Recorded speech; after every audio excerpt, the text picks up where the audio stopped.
Why are the waiting lists so long? I mean, we know that the NHS is struggling, and unfortunately women's health is one of those areas in the NHS that hasn't received as much funding as others.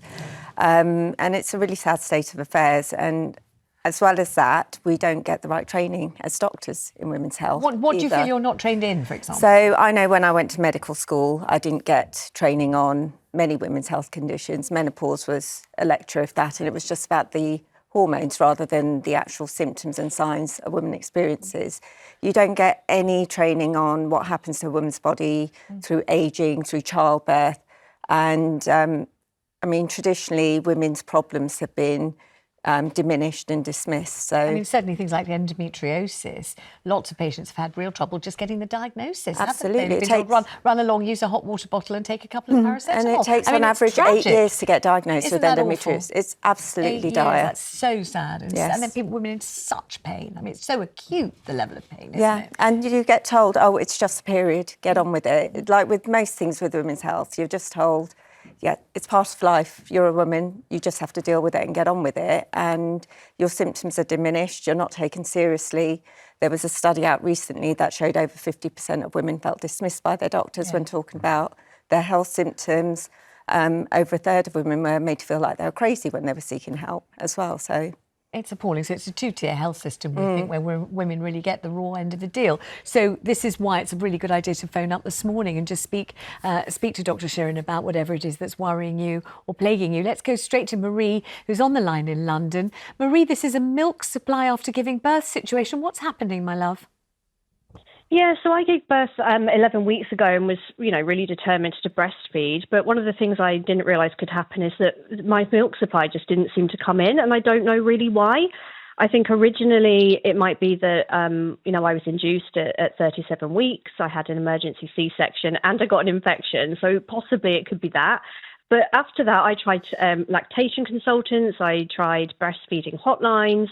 I was pumping 8 times a day, and my milk supply just did not increase. And speaking to friends and family about it, I've realised this wasn't just something that I was experiencing, but a lot of new mothers are experiencing this. And I don't know why my milk supply didn't increase and why this seems to be quite a big problem, in the UK. All right, let's ask Dr. Shirin about this. Is it something that's happening more often? Is it something that always does happen but isn't well publicised? What can you say to Marie?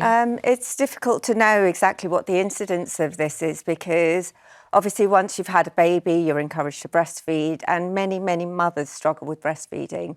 And sometimes it is about the supply not coming in. Sometimes there's anxiety related to it. There can be pain, there can be latching issues. So all sorts of things can contribute to problems with breastfeeding. Now, you've done the right things. You've asked for help. You've seen lactation specialists, spoken to possibly midwives and friends.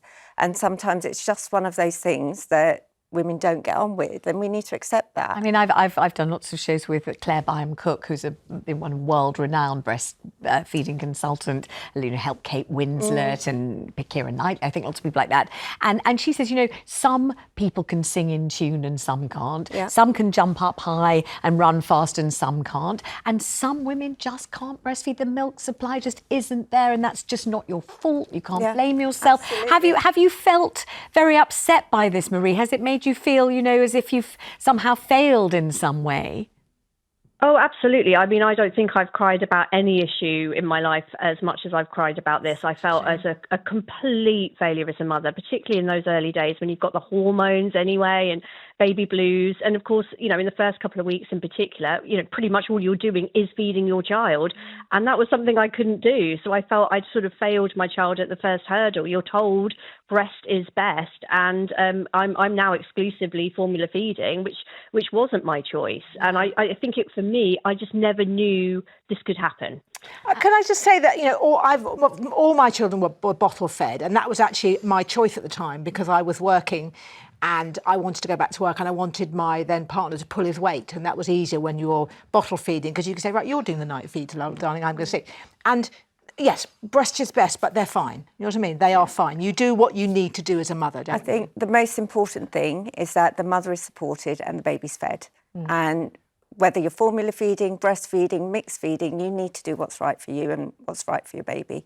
Yeah, and but there is. I mean, it's been good that the breastfeeding is promoted as being really healthy. But there is a kind of sort of breastfeeding Nancy stuff going on out there. I remember when the health visitor used to come, I had to hide the formula because she was so anti-formula, and I felt so judged. And also, I didn't want to use the formula that she wanted to use. I wanted to use goat formula. That time, NHS wouldn't allow you. So the subterfuge that I had to go in for, apart from also having a new baby, just because I didn't want to disappoint my health visitor. But I also think, as you can hear from Marie, that very often it's mothers judging themselves very harshly indeed. And it's a time when, you're a novice mum, you've got this baby that can't do anything, can't put its arm in a baby grow, it can't help you out at all. Very, very dependent on you. Women weren't judged in the 60s, quite the reverse. And I think now. it's such a shame, Marie, that you would feel so bad about something that isn't not your fault in any way, don't you? No, it's not absolutely. your fault at all. You did the very best you could, and I hope your baby's thriving and doing brilliantly well. Please don't judge yourself. It's such a shame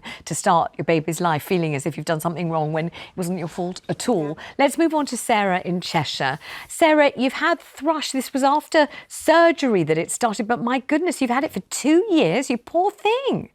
I know it's been so bad, and I've tried all different creams over the counter, and also the doctor's prescribed a cream, but it is absolutely dreadful. The pain is so bad, and it's more on the outside of my vagina.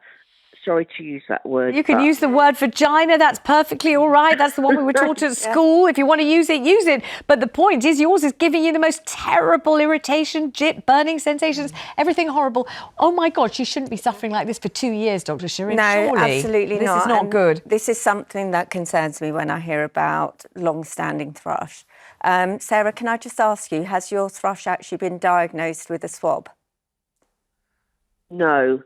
Because I'm still not able to walk very well after my accident, I just rang my GP, and it was just done over the phone, the prescription. So, I mean, my advice to you is that it may be thrush, but it could be another condition which masquerades as thrush, which is called lichen sclerosis, and it's something that often gets misdiagnosed as thrush. It's one of the conditions I see a lot in clinic, and it causes some of the similar symptoms like burning and itching and white patches. And I see women who've been diagnosed as thrush for multiple years, but this is a different condition. It's presumed to be autoimmune, but like with a lot of women's health conditions, there's not a lot of research into it. If you have it, what can you do for it? So there's no cure for it, but you can use steroid creams to control the symptoms. But I think the important thing, Sarah, is that you get a proper diagnosis. So if you can't get to your doctor, then maybe ask for a home visit.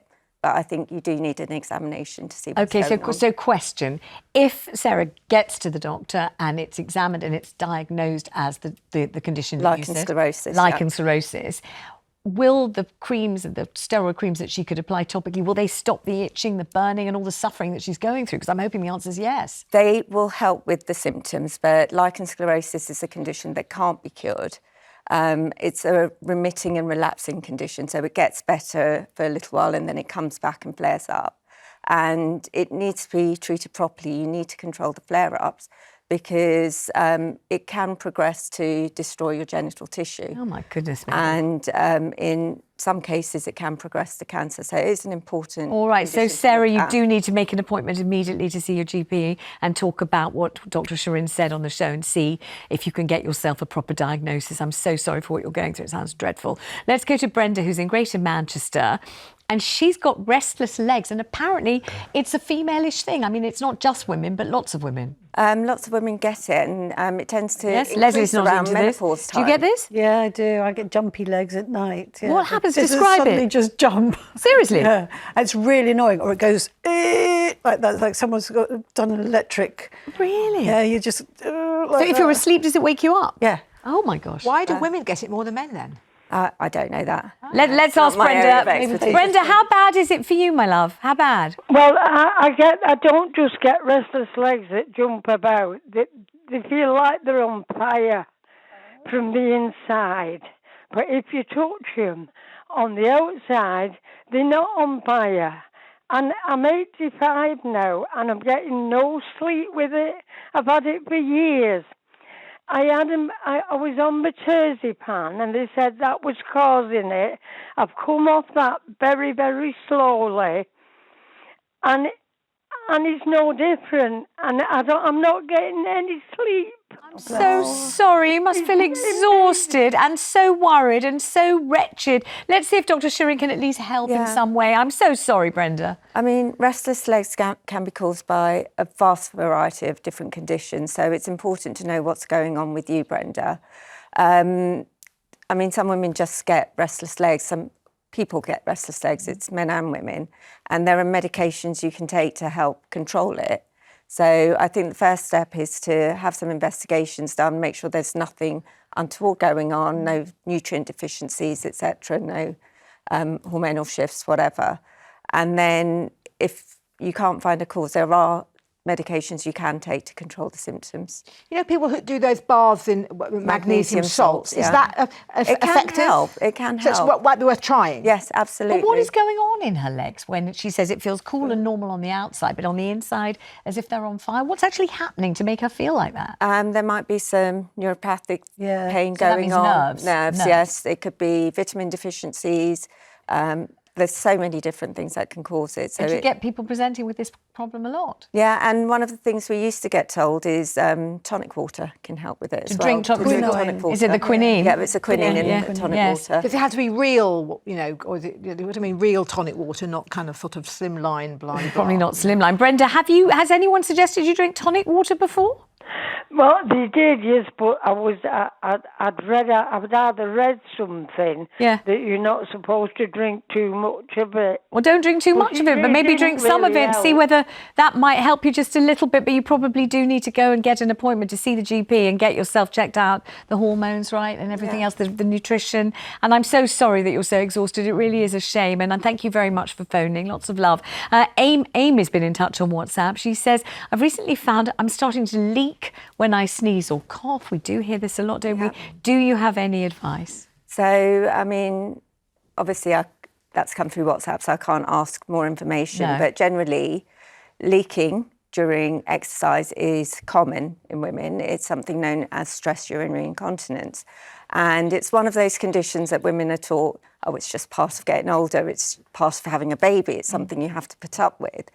And it really isn't. So everyone gets told to do their pelvic floor exercises. Unfortunately, we get told too late. So when you're already pregnant, it's usually the first time you hear about it. And I think it's something that we should be doing from our teens for both men and women to start doing pelvic floors. I'll tell you if I'm doing mine right now or not. I'm not going to say because I don't think that would be appropriate. Everyone does it. Everyone do them now. You just tighten your pelvic floor. The pelvic floor is a really important core muscle for men and women. And men don't get the same issues with stress urinary incontinence that women do, but they do get urinary issues down the line. And actually, the pelvic floor, when you exercise it, also improves blood flow to the area. But question, if you haven't been doing your pelvic floor exercises... It's never too late to start. Okay, but when you say, you know, you shouldn't have to put up with stress incontinence, can anything be done? What can be done? Yeah, so do the pelvic floor exercises. Right. There are devices available now, not on the NHS, unfortunately, but in private clinics, there are devices that can stimulate your pelvic floor muscles, and they're the equivalent of doing 30,000 Kegel exercises in one sitting. Mm-hmm. So they're quite good to get you kick-started on your pelvic floor as well, especially if you've not been taught how to do them properly. Are there surgical procedures surgery as well, would be an absolute last resort, generally not for pelvic floor dysfunction. But for stress incontinence, they used to do the mesh repairs, the transvaginal tapes. Mm-hmm. But that came with a lot of problems in itself, and actually it's not the best thing. But the punchline of this particular thing is don't just settle for it and assume it's normal. It's another one of those things that women are told to just get on and put up with.